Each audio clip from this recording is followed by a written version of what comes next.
claimed Zone A.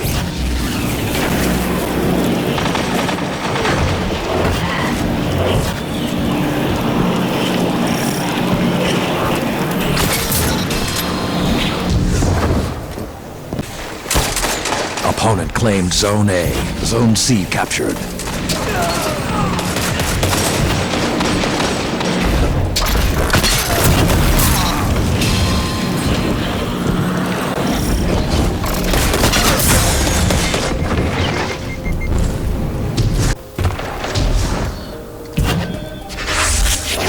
Opponent claimed Zone C.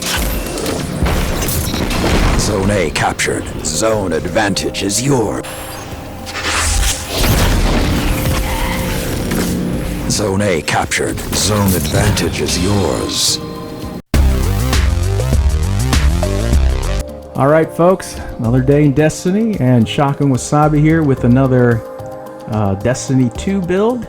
The build I have is a great neutral game build. It's very underrated. I would say it's comparable to the other neutral exotics like the Ophidian Aspect and Karnstein Armlets.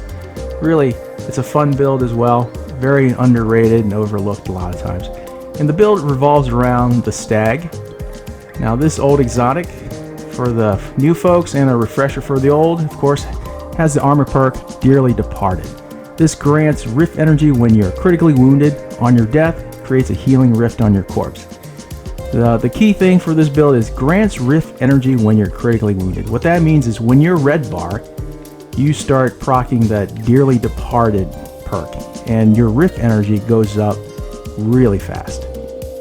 Now, like I said, it's a great neutral game, and with the new Season of the Dawn armor perks that you couple it with, makes it even better. And I'll show you a few things. Now, because it's a neutral game build, you can use this with any subclass. Some classes of subclasses are a little better than others, but like with the Stormcaller, a good one is the bottom tree, because with the Rift you get the Arc Soul. You basically give everyone an Arc Soul, very frequently. Of course, with the Solar class, mid tree is very good because the Benevolent Dawn. Healing or empowering allies regenerates your grenade, melee, and rift energy. So a lot of benefits of that. I prefer using the top tree just because it's really fun right now, especially with the buffs to the Solar class. Now, when it comes between choosing which rift to use, of course you've got the healing rift and the empowering rift. I prefer using the empowering rift, especially in PvP, since it gives you that 20% damage buff. Healing rift, of course, you can heal yourself. Some people feel more comfortable using that one, but empowering rift actually gives you enough of a buff that with those hard-hitting weapons like the Arbalist, you can one-hit body kill folks. Even with the fighting line, you can one-hit kill folks, and the Lee of the Mark, if you headshot someone, you can one-shot kill them as well. Sturm as well, when it's overcharged, you can one-hit kill folks as well with that. So it's a rift I wouldn't overlook. Alright, so when it comes to the armor perks, I like using those Season of the Dawn armor perks. And since I like using grenade launchers, I have the blast radius. What this does is become charged with light by rapidly defeating multiple enemies with grenade launchers or rocket launchers. What that means is if you kill multiple enemies very quickly, you get that charged with light. For me, I can only carry 2 since I don't have the other mod. I don't put on the charged up, but you can tailor it to your taste. Another mod I like to use is Taking Charge. This one makes it easy to get charged with light by simply picking up orbs of light. Now, of course, I put Taking Charge on my chest piece here. On the boots, I didn't touch them. I have a tendency to want to keep traction on there. I like it for PvP, and I also like having the scavenger perk as well. But personal taste, you can switch it up and add whatever you want. It does free you up. Now, there are disadvantages of using these Season of Dawn, of course, mods, because you're sacrificing a slot for something else that you'd be using, like unflinching or something. Now here's the key one that makes this a little more interesting. This perk here, Season of Dawn. Protective Light. While charged with light, you gain significant damage resistance against combatants when your shields are destroyed. This effect consumes all stacks of charge with light. The more stacks consumed, the longer the damage resistance lasts. Now for me, I can have up to 9 seconds with this, with 2 charges of light. Very helpful when you're trying to proc the dearly departed. Now, when you're red barred, of course you don't want to die, but at the same time, this also gives you protection while you're trying to regenerate that rift energy. Now, when I get charged with light, I have a tendency to become a little bit more aggressive, especially since I know that I've got this perk protective light on the back burner to give me about a 50% damage reduction, which is pretty significant. And for me, with 2 charges with light, basically it lasts for 9 seconds. So that's a hefty amount of time that you can run around with damage resistance as well as gaining that rift energy. So, but like I said, both of these, this perk and this armor piece, complement each other very well.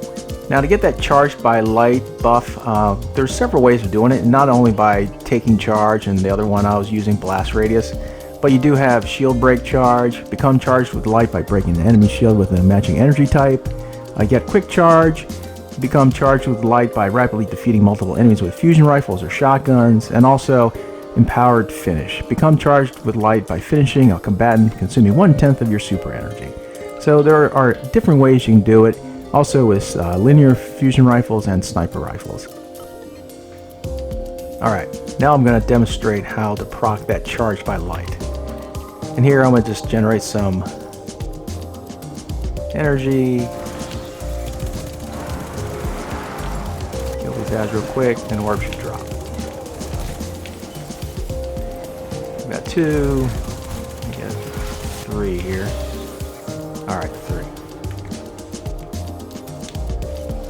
What I did was I made sure I had that mod on there to give me an extra charge. Like normally you can only get 2 with just one of these charge up mods, and I have that charged up mod, which allows me to get an additional stack. And the cool fun fact here is you can't proc it yourself by damaging yourself. Let me get this. It doesn't proc dearly departed, and the protective light doesn't proc, you can damage yourself. So, good to know. It would be a little overpowered, but I'm gonna have to get the ads to charge up and kill me. And before I do that, I am going to see if I can grab as many ads out of me. Put down my empowering rift. And let them damage me here. Get that to proc. Alright, 12 seconds, sheltered by the void.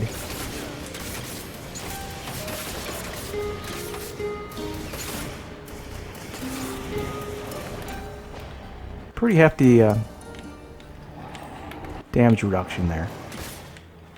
Now with 2 charged up lights, when you proc the protective light, gives you 9 seconds. With 1 charged by light, gives you 6. In regards to stats, you're free to do whatever you want.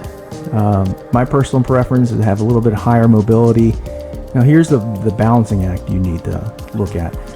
Resilience versus recovery. If you have too high of a resilience, it'll take you a little bit longer to get into that red bar state. So I have it a little bit lower than I normally would like. Recovery, you don't want to have it too high, because then you'll get out of that dearly departed state or the red bar state quickly. But at the same time, you don't want it too low where you have to wait, especially in PvP. So like I said, it's a balancing act. I'm still playing with it to see what kind of suits my personal taste. I like it a little high because you want to get that rift energy a little faster, since now that recovery is associated with the class ability cooldown for Warlocks. Of course, the higher you have it, the faster you'll get it back. But with this dearly departed, you really don't need it as high as you normally would want. Alright, and that's pretty much it for the video. Of course, I've got gameplay following. If you like the video, please do the YouTube thing, like, subscribe, and share the video. Wasabi out.